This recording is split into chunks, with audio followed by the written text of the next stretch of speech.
Well, welcome back into Studio 10, everybody. And something that we've been really talking and stressing a lot about this week is how no one should ever have to grieve alone. And this afternoon, somebody who knows that very particularly is Chris Scott from Freedom Concrete. How are you this afternoon? I'm fantastic, thank you. Yeah, thank you always for joining us here on Studio 10. And thank you truly for supporting Ellie's Place. Now, Chris, we all know you on Studio 10 as a family man, and that's not just to your brothers or your sisters, but that's to your entire employees in the family at Freedom Concrete. But I know there's a lot more to that story. You told me when you were 21, you lost both of your parents. So can you talk to us a little bit about some of those feelings that you had during that time? Yeah, so it was a long time ago. I was home on leave, and it was my last night there, and my parents were tragically killed at our home. I instantaneously was, had a career in the Marine Corps, and basically everything stopped. All of a sudden, we had to figure out which way was up. Just total chaos, mayhem. I was fortunate that I had a great community around me, and our family was fortunate that we had support in the neighborhood. One of the main things is that was the hardest and most difficult part of that time was my brothers and sisters were all younger than me. And we were all affected, obviously, by this tragedy that happened. We really didn't have an organized place to go to process this major event that we had in our lives.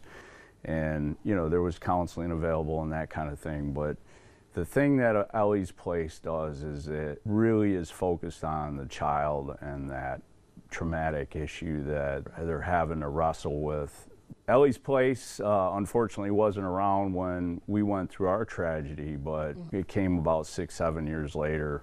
It just was, it's the absolute perfect, I would call it a ministry, I would call it, just a godsend organization that deals with that trauma for the child. When you have that traumatic incident, it's like time stops. For a child, if they don't get the proper care, time can remain stopped and they can remain trapped in that incident that took over their life. And Ellie's Place builds a bridge back to normalcy as much as it can be.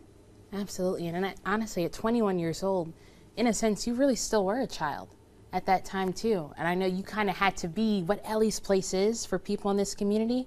You were kind of like that Ellie's Place for your siblings too. Yeah, the community came around us and we helped, we did the best we could, but this is just such a necessary niche for grieving children. But if you could kind of go back in time now, or you get a chance to speak to some of those kids who you do see are grieving at Ellie's Place, what's something you would tell them now, being on the other side? I would say number one, faith is hugely important. God loves you. He's not the creator of the problem. He's a solution. And then just, find good help in the community, find a good counselor. But to not address it is a tragedy. I've seen where they get trapped and they're 60 years old and they're still dealing with something that happened 30, 40 years ago, that they never dealt with. And Ellie's Place is a way to help walk to freedom from that prison that trauma creates around a life. Well, Chris, thank you so much. And it's very clear as to why you wanted to support and help Ellie's Place and kind of give children that space that you wish you had when you were younger.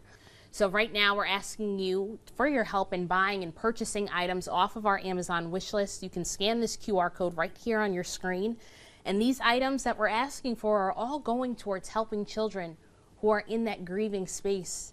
And like you said, just kind of need to be able to process those feelings that they're going through right now.